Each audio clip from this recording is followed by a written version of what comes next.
Слава Україні! Героям слава! Вітаю глядачів YouTube-каналу Львів Медіа. Прохання, підтримайте нас, підпишіться на наш канал, прокоментуйте це відео і покажіть його друзям. Мені за честь сьогодні представити нашого гостя, нашого сьогоднішнього ефіру. Десантник, вже ветеран Михайло Варварич. Сьогодні в нас в ефірі. Слава Україні, пане Михайло! Героям слава! Всім вітання! Я вам дякую, що ви до нас прийшли, що погодилися на інтерв'ю.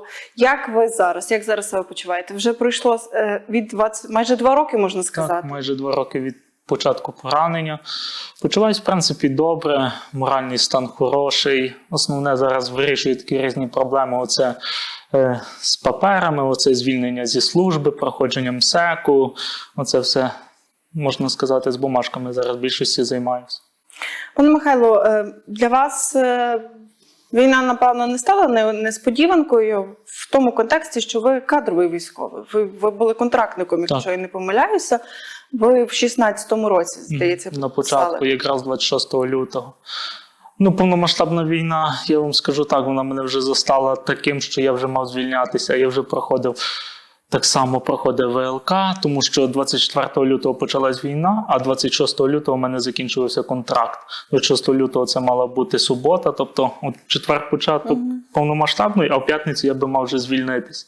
Тобто я вже був, так можна сказати, наполовину цивільною людиною, вже в думках в цьому всьому. Але тут до мене зранку подзвонив товариш, сказав, що таке, то що вже Київ бомблять.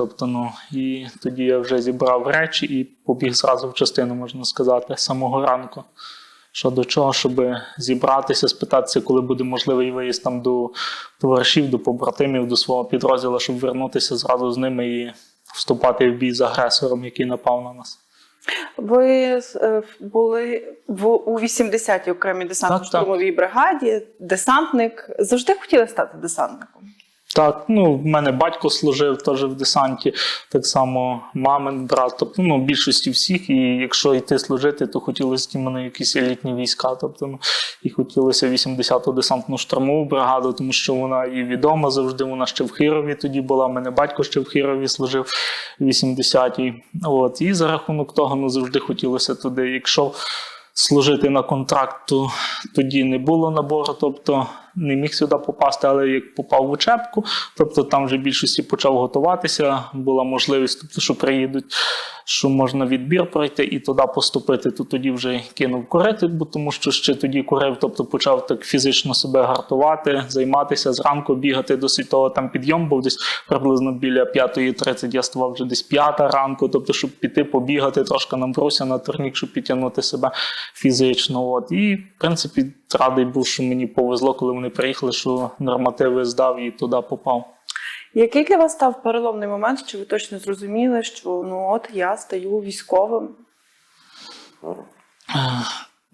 Чесно, так ще в дитинстві, інколи ти думав за цим, тобто там поріз на фільмах таких дитячих, там військових, то що інколи задумався для того, щоб піти в армію. Потім були такі моменти, що інколи не хотілося навіть цього всього, але саме такий момент, коли я зрозумів, це було в Харкові, я вже розказував не один раз про це, що просто почув розмову військового, який приїхав звідти, це десь був 15-й рік. Тоді були важкі якраз бої, 14-15, і просто, що люди, які повертаються звітом, і вони не розуміли, тобто, як це може бути 2 світи. Вроді би одна країна, вроді би мають всі воювати, але Харків досить близько був, можна сказати, до фронту, і там живуть просто всі собі байдуже, так ставляться до цього, тут люди просто повертаються зовсім з іншого світу. Тобто, можна сказати, там 200-100 кілометрів різниці, а життя зовсім інше. І там вже ніхто не думає про це, що війна, там бойові дії, що товариші вмирають, люди просто гинуть за що. А зараз ви як бачите? Теж у нас 2 світи? На мою думку, чесно, я вам так скажу. Я 1,5 роки був за кордоном. Тобто я був в Америці на протезуванні, потім був в Польщі на реабілітації, і в Україні я зараз тільки десь біля 2 місяців. Що я зрозумів за цей весь час, тобто, чим далі, можна сказати, ти від України, тим більше ти її, може, любиш. Це, якби воно не звучало, але воно так і є. Так само, дуже багато чого змінилося. Ставлення людей. Я розумію, як було на початку, коли Я прийшов в частину, от зранку я жив недалеко біля своєї частини, тобто я зранку встав, а вже біля КПП було купа людей, які йшли, там, були замотивовані для того, тому що знали, що є один ворог, і потрібно його знищити, відсторонити від України. А зараз дуже багато людей поділилося на це, що це не моя війна, ми нікого туди не посилали, тобто воно нам не потрібне.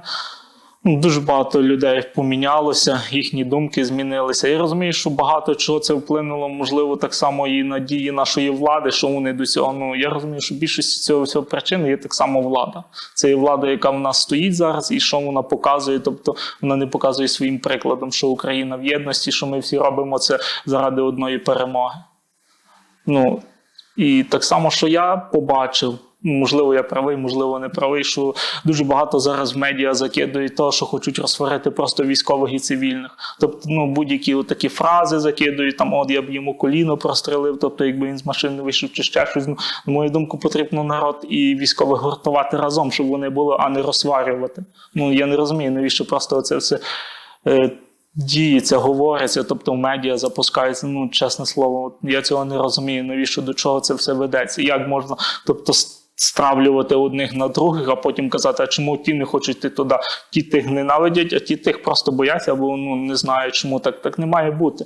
Людина має сама захотіти туди прийти, замість того, щоб цих 2 роки, можна сказати, повномасштабно і плюс взагалі 10 років створювати якісь умови для того, щоб люди йшли в армію, щоб вони бачили якісь нормальне забезпечення, тобто вони все просто роблять наоборот. Моя думка, це просто дуже великі проблеми в нас в владі. Не так само самому зверху, а в кожному тому етапі, яке воно йде, тобто є якісь прогавини, де ніхто нічим не займається. Дуже багато, тобто є всякої корупції, так само в армії, з тими харчами, з тою формою, тобто багато чого йде, заходить в медіа, але ніхто не бачить винуватих, тобто всі виходять просто з чистою водою. І дуже багато людей просто зневірюються в цьому. Вони думають, тобто, за що ми будемо йти воювати? Тобто більшість гражданських людей буде так, за що я буду йти воювати, що вони там просто дірибанили, але тут треба так само зрозуміти і інших. Тобто ми військові, тобто які там зараз на фронті, які вже, можна сказати, отримали поранення, зараз не воюють, зараз в цивільному житті. Ми не йшли заради того, щоб хтось там крав. Ми так само цього не хочемо, і ми не захищаємо їхні статки чи ще щось. Ми захищаємо свою землю, свій народ, який там. Тобто, багато людей вже забули просто, які були звірства, робилися з людьми, які були в окупації, тобто яких вбивали, розстрілювали. Саме гірше було, якщо людина служила раніше, чи в неї було там ОБД, чи військовий квиток, чи форма, коли російські війська заходили, тобто що з ними робилося, як їх виводили, їх катували в підвалах, чи розстрілювали. І про це все вже давно забувається трошки, і людям не знаю навіть чому так, але люди просто про це забувають і вони починають думати, що це все йде війна просто за кошти. Ця війна не йде за кошти чужих людей, ця війна йде в першу чергу за території і за людей, тобто яких треба витягнути звідти. Я розумію, що багато хто звідти поїхав, багато хто не може поїхати, тому що людина, яка жила там, все життя, вона має там свій будинок, тобто якусь там роботу мала чи не мала, тобто, але більшості нашого народу як живе? Вони живуть і вони все вкладають в свій будинок, тобто от моя хата, моя крепість, можна сказати, і вони все туди, тобто і людина, вона не знає, куди вона буде їхати, в неї немає нічого, можна сказати, ні коштів, у нас не є такі зарплати, що ми можемо собі щось там відкладати, наприклад. Це одиниці, хто мають можливість і так після того кудись виїхати, чи ще щось, і дуже багато проблем в цьому всьому. А як ви ставитеся до цієї тези, що прийдуть хлопці, порядок наведуть? Чесно, я думав, тут є така двозначна така думка. Прийдуть, наведуть. Перше, це не потрібно ніколи скидувати все на тих хлопців. Є хлопці, які замучені, вони не хочуть нічого, тобто вони хочуть просто відпочити. Він приходить, чи в ту саму відпустку, чи просто в нього там поранення, його вже звільнили зі служби. І людина просто хоче, вона вже хоче просто відпочити трошки морально, психічно так само. Вона хоче відпочити, щоб їй нічого там не казали, не стикали. А то ти там досить на тебе все там нагрузили, на твої плечі, можна сказати, захист батьківщини, захист громадянин. Ти думаєш приїхати сюди, тут хоч трошки розвіятися, чи ще щось тут, військові приїдуть, все, вони наведуть порядок. Тобто тут далі якийсь військовий може один напитися, чи ще щось, або по формі десь випивши, йти все, всі військові погані. У нас проблема в тому, що у нас більшість що військових, що людей, що можна сказати навіть депутатів чи простих людей судять по одному. Тобто вони побачать одного і все. Так було завжди ще до повномасштабного. Тобто, ну, що побачили одну людину, якщо вона десь прив'язана до чогось, все, значить всі такі в тій сфері погані. Тобто, ну, отакі в нас якось йде. На жаль, так. На жаль, так. Навіть оця теза, що депутати не воюють. Я розумію, що не всі депутати воюють, але і ті, які воюють, і, на жаль, ті, які загинули. Ми перед інтерв'ю згадували Віталія Свінціцького. Він колишній депутат міської ради. Він був в АТО, після повномасштабного вторгнення він пішов служити теж у 80-ту, був у вашому підрозділі. Я навіть пригадую, коли Віталій приїжджав у відпустку, після вашого поранення допомагав збирати кошти на ваше протезування. А виходить так, що в нас всі депутати погані. Очевидно, вони собі склали таке реноме, але... Ні, є дуже багато людей, які віддають свою душу і тіло, тобто, ну, свої любимі справи. На мою думку, так як повернемося ще до цього запитання, чи всі, ну, чи мають військові наводити порядок, є люди, які, от, наприклад, як взяти Віталія Свінціцького, є люди, на мою думку, тобто, якщо він бажає, от військовий, який прийшов звітом, тобто він втратив там чи ногу, чи руку, чи ще щось, чи може в нього там якісь інші проблеми, по яких він звільнився. І якщо він має бажання, тобто, і має бажання допомагати суспільству, тобто, наприклад, так само повертати ветеранів до життя, щоб вони могли знайти собі місце в цьому суспільстві зараз. От, то я б казав, щоб таких людей чим більше залучали, тобто і так само до місцевої влади, до сільських влад, тобто, ну, повсюди. Я б казав, що це би було дуже добре. Тобто, якщо людина вже, можна сказати, чи вона на пенсії, чи не на пенсії, от, і він має чітке поняття, що він хоче й далі допомагати, просто він не може на даний момент на фронті це робити, він хоче це робити у мирному житті, тобто, ну, то я думаю, для влади це було би цілком добре, що таких людей би залучали, так само місцеві вибори, тобто їх будуть проходити в Львівську організацію, щоб брали повсюди таких людей, які пройшли і вони знають, що до чого. Ну, тому що велике питання в тому, щоб таким людям, які повертаються з цього всього, щоб вони знайшли своє призначення. Знайшли своє призначення, свою ціль, так само в мирному житті, в мирному суспільстві. Я розумію, як, ну, це дуже важко, коли ти повертаєшся звідтам, а особливо, якщо в тебе там нікого немає, там, чи немає ні дружини, можна сказати, немає там нормальних таких друзів, якщо ти кудись переїхав інше чи ще десь. Ну, це дуже важко повертатися в суспільство. Тобто, ну, і людям, які там живуть біля вас, чи ще щось. Це більшості до цивільних, якщо вони бачать, тобто, що людина повертається. Якщо вона навіть там вживає алкоголь інколи чи ще щось, ну, не потрібно там з ним сваритися чи ще щось, потрібно цю людину зрозуміти, прийти до неї, поспілкуватися, в чому проблема чи ще щось, ну, якось допомагати, звертатися до якихось органів. Тому що більшості після того, як ти звільнився, ну, про тебе більшості всі забувають, і частина, і все. Ну, ти вже просто живеш своїм життям, а якщо в тебе немає якоїсь боку підтримки чи ще щось, ну, багато людей може просто вдаритися в стакан або в наркотики, або ще щось, ну, і вони просто будуть пропадати. Ви для себе зараз знайшли ціль в цивільному, в мирному житті? Чесно так сказати, в мене є деякі роздуми, багато планів, але так, в більшості я ще в роздумах. В роздумах, де себе подати, чим саме зайнятися, де я буду саме більше корисний, де можу допомогти. От. Такої конкретної відповіді ще немає, тому що в більшості зараз я займаюся суто для того, щоб повністю стати вже цивільною людиною. Зараз якраз, можливо, цей тиждень, то я вже повністю звільнюся зі служби, так само проходжу МСЕК, тому що це так само досить трошки треба часу, пенсію собі зробити, ну, тому що місяць часу, я думаю, це все займе. А далі планувати своє життя так само і насолоджуватися ним. Якби воно не було, в який би важкий час не було, але так само треба жити. Дуже гарна фраза – насолоджуватися життям. Зараз, ну, принаймні це мої спостереження, я, звісно, можу помилятися, але в багатьох там цивільних є от зараз не на часі. Не на часі народжувати дітей, не на часі одружуватися, не на часі щось починати, якусь власну справу, чи там зводити будинок, бо війна, бо не на часі. А ви, людина, яка пройшла пекло війни, втратили 2 ноги, кажете, насолоджуватися життям. Тому що життя, яке б воно не було, воно є прекрасне. Тобто, в першу чергу, ми маємо дякувати кожен ранок так само Богу, тобто, що ми живі лишилися. І просто кожен день жити в страху, що він може закінчитись, то навіщо таке життя? Кожен день потрібно просинатися з посмішкою і дякувати Богу, що ти живий. Тобто, йти, нести так само цю радість іншим людям, а не ходити з похмурим лицем, от там все погано, все це. То життя продовжується, як не крути, дякувати нашим захисникам, допомагати їм, тобто так само донатити, допомагати так само ветеранам, які зараз вертаються з фронту, тобто яким потрібна наша допомога. І так само не забувати жити своє життя. Саме основне – це його жити, тому що відкладати його немає часу. Ми не знаємо, коли наш кінець настане, а його потрібно жити, тому що це одне наше життя.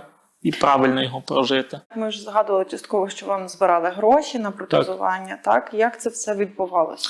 Протезування моє відбувалося в Америці, тобто завдяки фонду Revive Soldiers Ukraine. Тобто цьому фонду я дуже вдячний. Тобто, протезний там один з найкращих в Америці. Це я скажу, тобто, тому що я пробував протезуватися і тут в Україні. Там протезування одне з найкращих. Там зараз вони так само дуже багато хлопців беруть для себе. Українців, яких дуже висока ампутація, яким дуже важко в Україні щось зробити, запротезувати.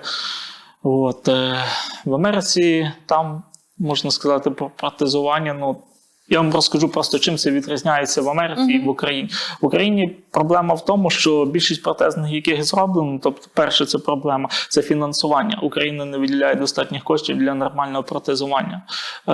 За кошти в Україні я не можу собі поставити нормальні коліна. Оце перша проблема.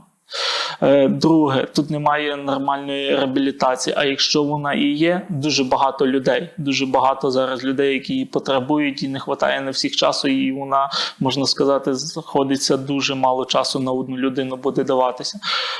Третє, я лежав в Трускавці, щоб протезуватися в Україні, мені потрібно було, точніше у Львові, мені потрібно було знайти собі машину з Трускавця, поїхати до Львова. Мені тут дали, наприклад, протези, я поїхав назад в Трускавець, це 100 кілометрів сюди, 100 кілометрів назад, там подивитися, попробувати, чи воно мені підійде, чи не підійде трошки. І отак кожен раз, якщо в мене щось стається, я дзвоню, там записуюся до них, вони мені там за тиждень чи за два, тобто приїдете, тобто і це все час. Це все купа часу буде займати, і ти толком не можеш ні ходити, ні нічого, тому що біля тебе мають ходити, дивитися, якщо до чого підкрутити. В Америці зовсім по-іншому. Там великий центр, тобто для реабілітації. Я зранку туди приїжджаю, і я до вечора там. Тобто я постійно ходжу, вони мені щось підкручують, чи ще щось дивляться, і все, воно все набагато швидше, якщо це все було б в одному місці. І реабілітація, і протезування, що протезисти зразу біля тебе, вони цим займаються. А в нас зовсім по-іншому. У нас протезист може приїхати, там, якщо в такий великий центр, там, наприклад, Великий Любінь, чи ще щось, туди протезисти приїжджають в більшості, там, можливо, раз в тиждень чи два, як коли потрібно, а це має бути кожного дня, тому що щось тобі там підкрутити, чи ще щось поміняти, і воно має бути на постійній основі. Чесно, на мою думку, просто зараз, як почалося дуже багато людей, зараз потребують протезування цього всього, що більшістю протезних повиростали вони заради того, щоб просто заробити коштів. А допомоги, в принципі, вони ніякої не дають. Це просто, це можна сказати, як це вони купили за кордоном протези, тобі дали, більш-менш сліпок зробили чи ще щось, все, йди вчися сам ходити. А мають бути програми, де багато людей буде задіюватися в цьому. Мені дуже подобається, як зараз працює, наприклад, Superhumans, те, що вони відкрили, я дивлюся, там вони дуже багато людей ставлять на ноги, вони так само допомагають. І це все залежить від людей, які організації це все будуть працювати. І ще одна проблема, на мою думку, це наших депутатів, не скажу суто депутатів, а взагалі, перше питання, чому людина, яка йде на війну, я скажу, це дуже багато, можна сказати, гражданських задаються цим питанням, чому ти, наприклад, йдеш на війну, ти, наприклад, там втрачаєш чи руку, чи ногу, чому ти потім або фонд має збирати тобі кошти на твоє протезування? Чому це відбувається? Чому я не можу просто приїхати, наприклад, зі мною все сталося, чому мене не можуть забезпечити найкращими, наприклад, протезами, чи ще щось, обслуговування оцим всім. Чому я чи фонди мають цим займатися? Чому прості люди мають збирати на це кошти? От як люди після цього, наприклад, там всіх беруть там машини, хапають це все. Як людина хоче піти захищати Україну, якщо вона розуміє, що з нею щось станеться, ну все, і вона лишається, можна сказати, сам на сам зі своєю бідою. І все. Якщо в тебе немає там друзів, хто тобі допоможе, чи ще щось, або ти не вийдеш на якісь фонди, так само, які тобі допоможуть з тими самими перельотами, з проживанням, десь якщо ти їдеш за кордон, чи з тим самим протезуванням, з коштами допомогти зібрати, тобто ну, ти залишаєшся сам на сам. Більшості людей це все бачать. І як ти потім можеш йти після цього, ну, хотіти йти воювати, якщо ти розумієш, що ну, ти просто лишишся сам на сам з тим всім. Де тут допомога, де тут підтримка? Оці, ну. Так, це таке питання, ну, яке багато тригерить людей, і такий, знаєте, як то кажуть, маяк проти того, аби йти воювати, на жаль. І тут просто потрібно розбити так, щоб заохотити, забезпечити повністю ветеранів. Я був як в Америці, там так само були з Ізраїлю 2 військових, ми з ними спілкувалися так само. В Ізраїлі є така система, що якщо ти, наприклад, там отримав поранення чи ще щось, ну, досить того, що тебе нормально забезпечують, ти маєш хорошу пенсію, ти собі ні в чому не відказуєш. Там навіть є таке, що якщо, наприклад, ти загинув, але в тебе є дружина, в тебе є діти, твоя дружина буде отримувати твою пенсію до кінця, поки вона ще живе, так само і діти. Тобто, ну, а в нас немає цього всього. Ну, більшості людей просто ну, не лишаються сам на сам з собою. Тобто, ну, там дадуть якусь там пенсію. Ну, я не скажу, порівняно з цивільними пенсіонерами, це більш-менш нормальна пенсія, порівняно з цивільними пенсіонерами. Ну, але зрозуміти тут зовсім інше, щоб більш-менш повноцінно жити. Я вам просто об'ясню по ситуації. От, наприклад, я, так? Взяти мене. У мене немає 2 нижніх кінцівок, тобто, щоб я більш-менш себе повноцінно жив, давайте порахуємо. Мені потрібна машина. Це перше діло. Це потрібно бути машина. Без машини я нікуди. Я не піду на той самий автобус, не знати, де зупинка, плюс там сходи постійно. Тобто, ну, ти туди не підеш. Мені потрібна машина. Машину потрібно постійно заправляти. Постійно, якщо щось там не сталося, її ремонтувати. Тобто, ну, так само. Машина – це саме основне. Так само житло чи ще щось. Ну, якщо людина більшості не забезпечена, ну, це все проходить з часом. Є така програма, там, що ти можеш там стати на квартиру чи ще щось її отримати. От, ну, це все проходить з часом. Є велика проблема, оце прогалина, на мою думку, це з цього моменту, коли тебе звільняють, і ти починаєш проходити, наприклад, там СЕК і оцей весь період до пенсії. От, тебе звільнили, ти не отримаєш ніяких коштів. Тобто більшості, що ти мав коштів, ти собі більшості це ти відкладаєш, тому що ти розумієш, що в тебе лишиться там десь приблизно 3 місяці, можливо, півроку. От про галини, за які кошти тобі треба жити, тобто зберігати щось. От, і ти розумієш, що тобто, ти зараз залишаєшся тобто, ну, без зарплати, тобто ти маєш їздити постійно, ну, тому що ти маєш їздити, там документи взяти, там справку, туди поїхати. Тобто, ну, і це все час так само і кошти. Поки ти собі зробиш, наприклад, пенсію, це пройде, ну, зараз МСЕК, там групу визначає, далі ти в пенсійний, їздиш, оце все з документом, і цей весь час воно займає. От, і оця прогалина, тобто, де за тебе ніхто тобі толком там нічим не допоможе. Є люди, які живуть далеко, наприклад, їм ще довше їхати. Ну, і це все дуже залежить від цього, що немає нормального, можна сказати, проходження цієї системи, щоб тобі, наприклад, допомогли. Мені, наприклад, повезло, в мене є хороша, красива дружина, тобто, яка мені допомагає, наприклад, так само з документами, бо я ніколи не любив документів. Так само, тобто, вона зараз їздить на машині, вона мене возить, тому що мені потрібно зараз переробити собі на ручне. От, і в мене є можливість, наприклад, зараз, от, дякую своїй дружині, що вона мені завжди допомагає в цьому всьому. Тобто, ну, в мене є опора, можна сказати. От, багато людей, хто лишився без дружини, хто просто сам, і їм ну, набагато важче, ніж мені. Тобто, ну, чесно сказати, так, і оця вся система, яка вона зроблена, вона не до кінця продумана. А так казати, у нас 10 років йде війна, тобто 2 роки повномасштабна, толком нічого і не помінялося. Так, на жаль, ми тільки зараз почали говорити про протезування, про проблему цю, яка виникає після війни, і про повернення наших військових до цивільного життя. Ви згадали про свою дружину. Мабуть, багато хто з наших глядачів бачив ваше освідчення. Це вже було моменти, коли ви лишилися без кінцівок. А коли ви їй сказали, ну, на той момент своїй дівчині, так, що у вас страшне поранення? Ой, чесно, в нас взагалі така історія, нашого навіть знайомства, чи взагалі життя разом. Ми взагалі до повномасштабного вторгнення, я мав звільнятись, вона якраз закінчила навчання, вона в Рівному закінчила навчання, і вона переїхала до мене. Разом ми прожили з нею 4 дня. 4 дня ми тільки прожили разом, оце в квартирі у Львові, і все, і почалося повномасштабне. Вона ще не була знайома ні з моїми батьками, ні з ким почалася війна. Я пішов в частину зразу, сказав, коли можна буде зразу поїхати до товаришів, мені сказали в цей же день вечором. Я сказав, добре, я їду тоді до дівчини, схожу, ми зберемо її речі і відвіз її до себе. До себе додому відвіз. Вона якраз познайомилася з моєю мамою, тобто з сестрою, і залишив її там, тобто, тому що це безпечніше, бо вона сама з Хмельницької області. Тобто перший місяць вона була там, а сам поїхав туди. Сказав я їй, можна сказати, ми з нею, коли була можливість, у більшості спілкувались. А сказав я їй, можна сказати, на другий день, коли вже була ампутація у Бахмуті. Зі всього, що в мене лишилось, я не знаю чому, в мене це вцілів телефон. Тобто, не знаю, яким чудом він в мене був в кишені, нижніх штанах, тобто, і він якимось, там є тріщина така на ньому, але він вцілів. І на другий день я їй подзвонив і сказав, тобто, що така то ситуація, тобто, вона мені спочатку не вірила. Я казав, тобто, що якщо маєш бажання, там, наприклад, піти від мене чи ще щось, тобто, я все розумію, тобто, не кожна людина на це погодиться, тому що це важка робота, так само витерпіти і мене, тобто, вже можна сказати, такого старого ворчуна, який там, то не підходить, то не підходить. Але вона сказала, ні, ми будемо разом, тобто, все разом подолаємо, тобто, за що я їй дуже вдячний і люблю її дуже сильно. Та підтримка – це важливо, особливо від коханої людини. Звичайно.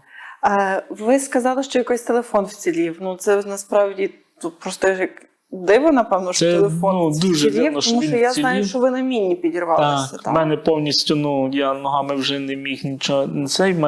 Це, що мені лишилось, це в мене був кошельок, він був повністю прошитий осколками, там паспорт мій, всі карточки, тобто все.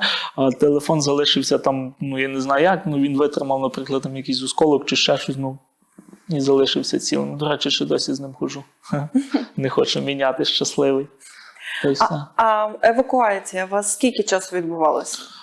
Довгий період, так, щоб в лікарню я потрапив, це десь близько 4 годин. А це десь було, я знаю, що ви отримали поранення, підірвалися на міні на Луганщині, так? Так, це була Білогорівка, це було на переправі. Ага. Тоді ще в 22-му році там була переправа, де біля 100 одиниць техніки російської вони тоді переправлялися, ми її тоді нищили, а потім вже заходили туди на переправу, і в більшості там ми підірвалися групою на УЗМ-72. Там проблема в тому, що ти туди не заїдеш, там 3 кілометри лісу, все заміновано повністю, і ти туди ніяк не заїдеш, нічого. Тобто, поки вийшли, поки викликали групу евакуації, так само, щоб до нас підійшла, поки винесли, поки довезли ще 2 години, тобто машиною, це звідти їхали в Бахмут, так само це вже темнота, дорога це все повністю обстрілювалася, дуже багато часу займало. Але це важке поранення у вас було. Що вам врятувало життя? Правильно накладений турнікет, допомога побратимів? Я не знаю, чесно, так не скажу, що мені саме врятувало. Я думаю, Господь врятував мені життя, так чесне слово, думаю, що це Він.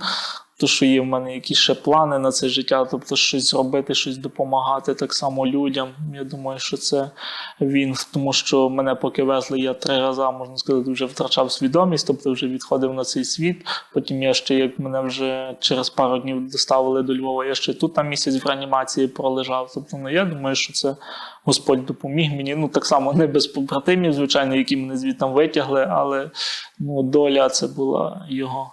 Я думаю, це так.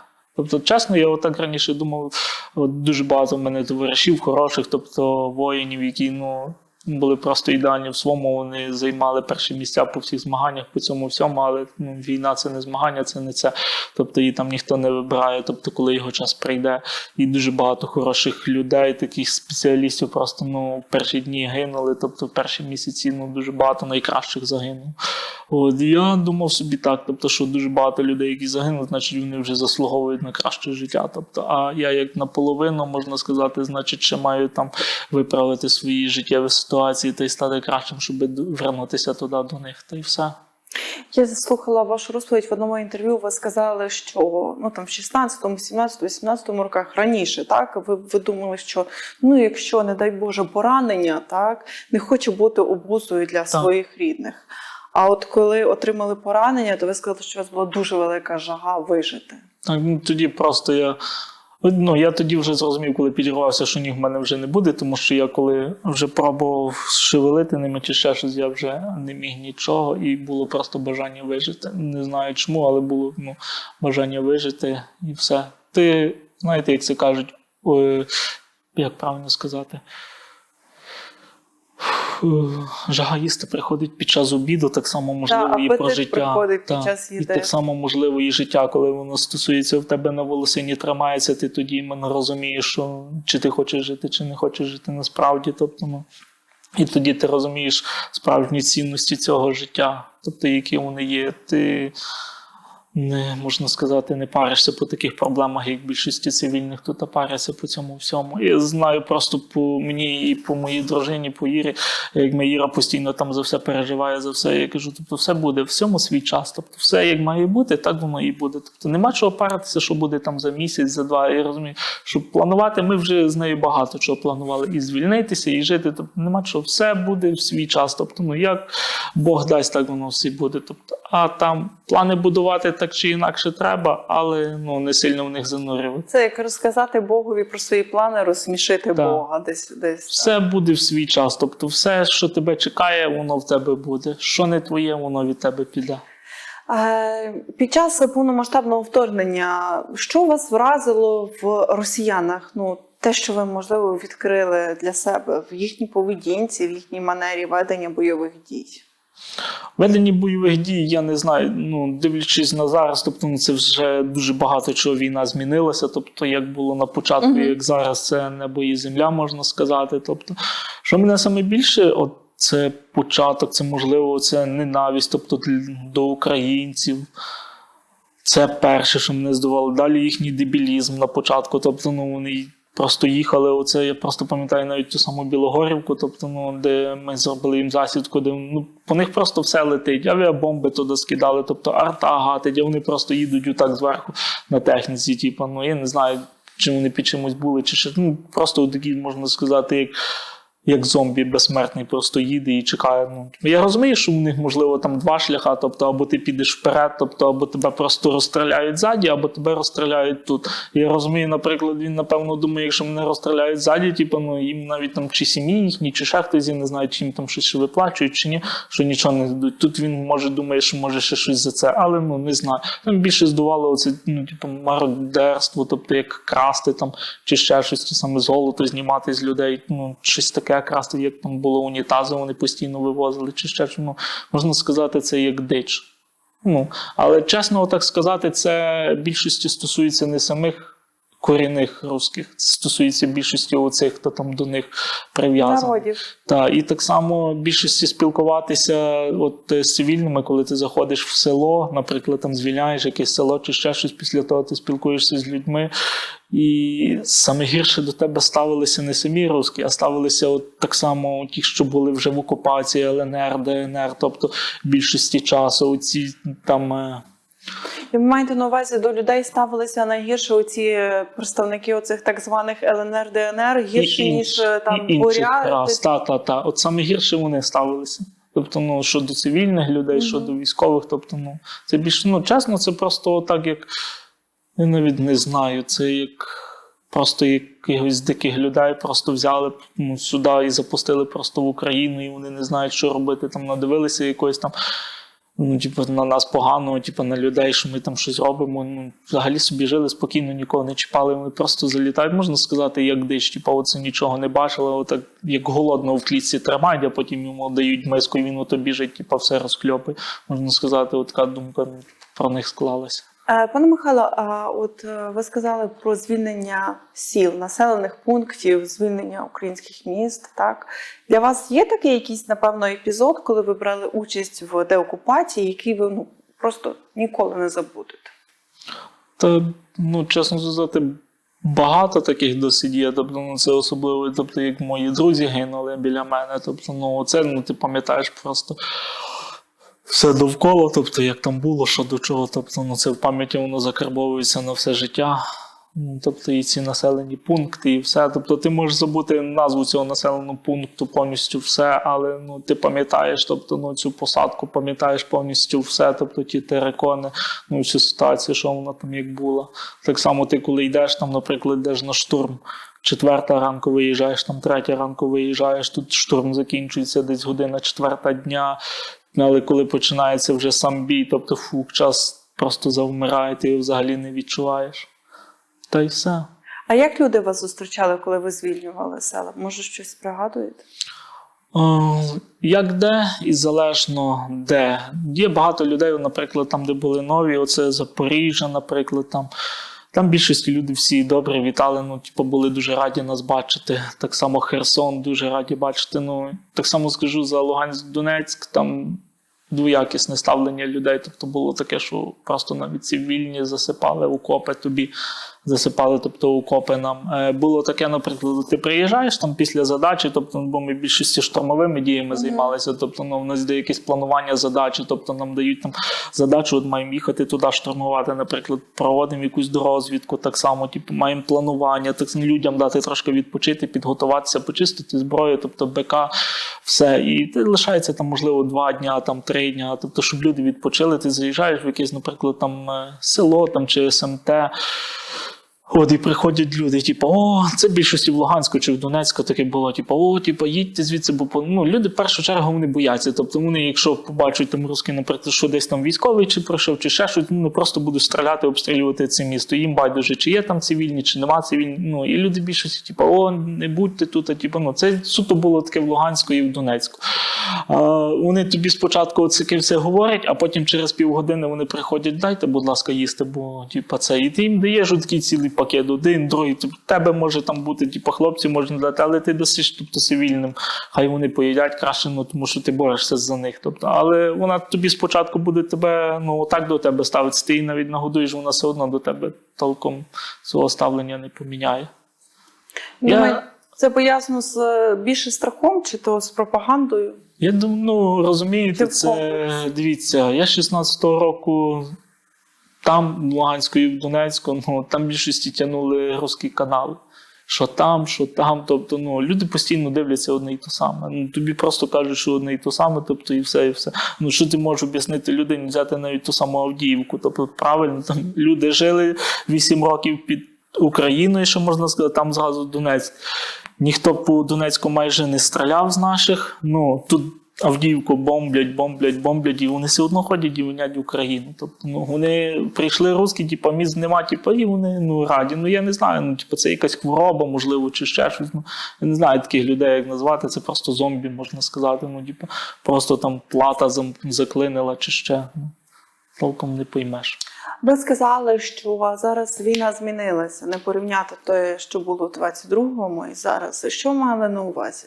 В контексті, що вона стала більш технологічною? Ну, це в першу чергу вона стала більш такою. Плюс так само росіяни дуже змінилися, тобто в підході так само, ну, ти дивишся, спілкуєшся, так само читаєш інколи, ну, вони стали більш розумніше думати, так само, ну, будь-що, чим би ти не займався, так само їхні командири чи ще щось, ну, час йде, тобто ти набираєш досвіду, от, наприклад, ну, вони дуже багато людей хоч навіть і втратили, але, ну, типу, під час цих втрат навіть, ну, сама дурна людина, вона аналізує якісь дії, тобто, і вона не буде робити, тобто, одне й то саме 500 разів, тобто, ну, і вони так само вдосконалюються в цьому всьому.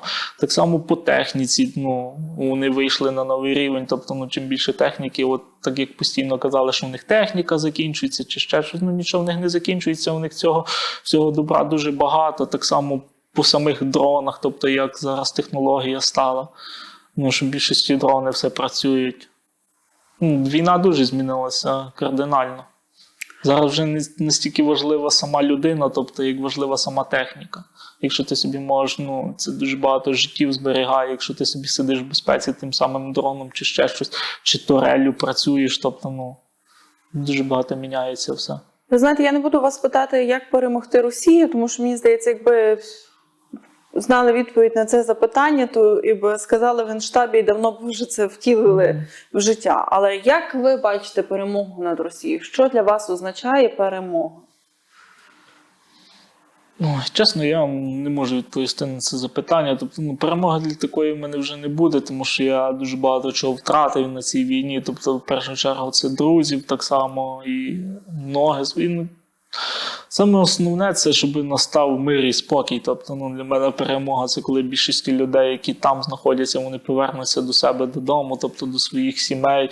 Ти можеш зустрітися зі своїми товаришами, які зараз там, які приїдуть. Тобто, а такого, це може буде свято, але воно буде свято, можна чесно сказати, це навіть не буде, просто буде день пам'яті, можна сказати, і так. По загиблих товаришах. Просто зустрітися, всіх згадати, що до чого, хто поляг на тій війні прокляті. І все. А такої я не знаю, чи буде така ж перемога. Такого Нема від чого. Тобто, ми занадто багато втратили на цій війні, щоб далі порятувати. Та й все. Пане Михайле, я вам дякую. Я вам дякую за час, за розмову, за службу. Нагадаю, Михайло Варварич, військовослужбовець, десантник, ветеран, був з нами в ефірі Львів Медіа. Дякую, пане Михайло. Дякую.